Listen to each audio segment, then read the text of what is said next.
Love came down from heaven to earth and marked every human heart with a stamp that read, Worth it. Love broke the silence and pierced through the darkness. Love lit up the sky. Love made the choice to rescue humanity. Love changed the ending. Love gave us eternity. This was God's plan from the very beginning, to step out of heaven and into a body Just like yours. Just like mine.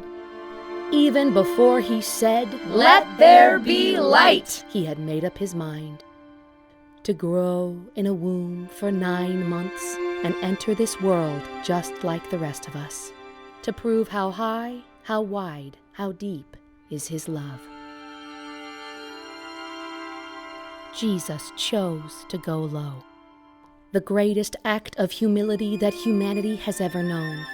Even the armies of angels didn't know the end of the story. God had not shared his ultimate plan for Calvary. But they danced and they sang out in praise, giving Yahweh the glory for sending this rescuer down to that Bethlehem town, through the bloodline of David that had gone before him, Mary his mother, the woman that bore him. These hosts of angels sang as a star led the way To the Messiah, the Christ child, given to us through virgin birth, a baby sent to save the world.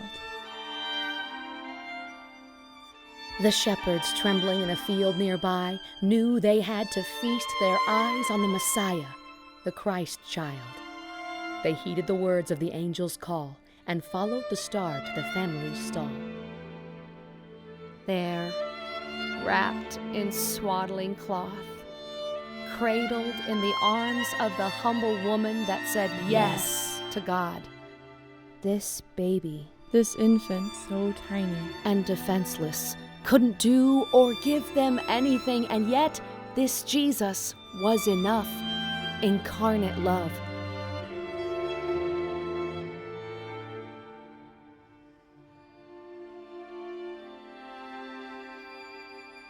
Come with me as I fast forward to my favorite part of this famous love story. I like to close my eyes and let the scene unfold in my mind. Several months later, turned 2 years has gone by, navigated by that same miracle star in the sky. Here we have the Magi. Traveling far from the east, they come into town to worship the king. This king, Jesus, is a toddler now. He is there with his mother toddling around. Enter the wealthy, well-traveled wise men. They know without question the moment they see him, the one to which all the prophecies pointed, the one that a violent world, cold and weary, had woefully waited. They are overcome by the powerful presence of God's only Son, overcome by the gift of God's miraculous love, so overcome that they fall on their faces, stretched out on the ground, moved by this mighty love they had finally found. There they lay low and bowed down, worshiping at a child's feet. This child, the Messiah, Jesus the King. This child has not yet turned water into wine, has not given sight to the blind, has not told the lame to get up and walk, or given the mute a voice with to talk. No sermons, no prayers, no parables have been recorded. No multitude fed by the fishes and bread.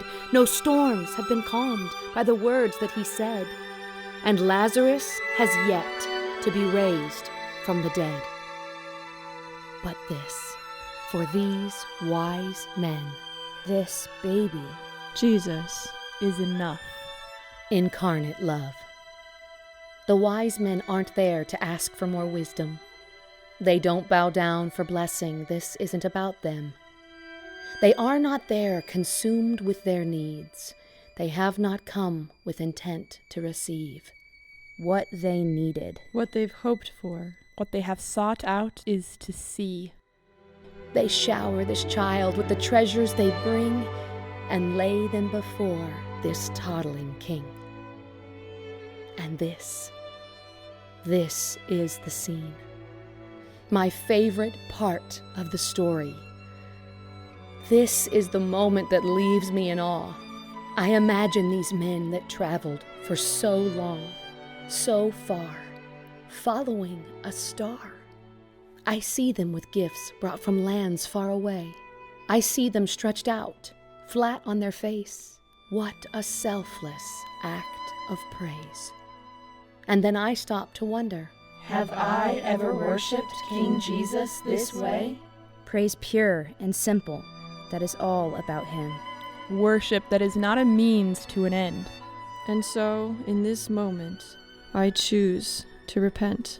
For every time I've made worship about what I can get. Instead, I posture my heart like these humble, wise men. I lay all that I have at the feet of my King, and I trust that wherever he is all that I need. I praise you, big God, for making yourself so small, for sending your love to that Bethlehem stall.